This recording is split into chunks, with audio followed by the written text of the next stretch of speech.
porque la pastilla de la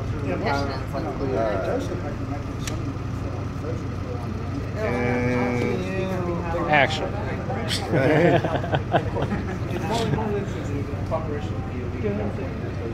Such a mouthful. You just take it away. That was too much of a mouthful. Just go. Try to keep it less than 4 minutes, 20 seconds, because our attention spans just are not there. That was too many acronyms for me at once.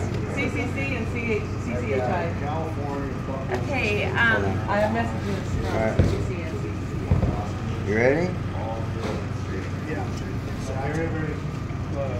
I'd like to introduce Debbie Dwyer, my great consultant and friend, who's going to speak on behalf of CCHI and also the Compassionate and Sensible Use Act. And California Cannabis Coalition. And California Cannabis Coalition, which has been doing a lot of great work all across the state with Debbie's assistance. Okay, so first of all, we've got a message from the California Cannabis Coalition. He can't be here today because they're fighting for rights in Upland right now, and they couldn't step away from that. So they wanted to let everybody know that the Compassionate and Sensible Access Act, which is something that we're all proponents of here, is a constitutional amendment that's written specifically to protect patients' rights, and it's written for the purpose of making this permanent, what we've been fighting for in Prop 215, so we don't have to keep going back to square one and fighting for our rights continuously throughout this battle. It's because it's a constitutional amendment, we need more signatures than we're going to need for the other petitions, so we're going to need all the support we can get. It was written specifically not to conflict with CCHI, not to conflict with MCLR, not to conflict with any other good source of legislation that will protect patients' rights and stop this criminal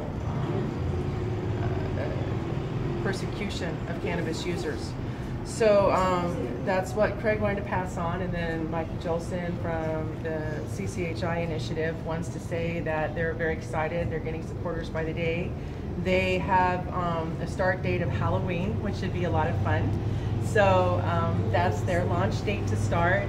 They want to remind everybody they're focusing on the hemp component and the wonderful environmental benefits that cannabis has. This current attack against cannabis, trying to demonize it as an environmental problem, all these environmental problems take place because cannabis is illegal. And those problems would not happen if hemp was being grown as a crop. As a matter of fact, there's many who believe that hemp farmers should be actually credited for the carbon credits that they get for growing this plant. There are so many environmental benefits for this plant.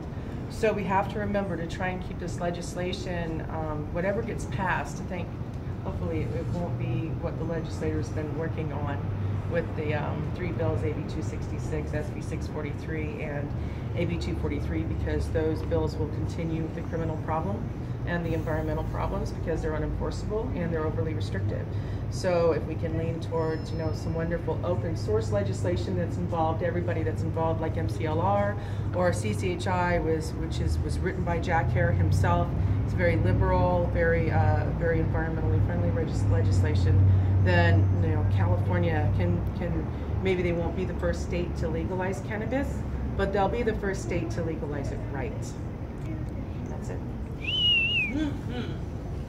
Wait, you mean it's important to do things right? Not just to do them?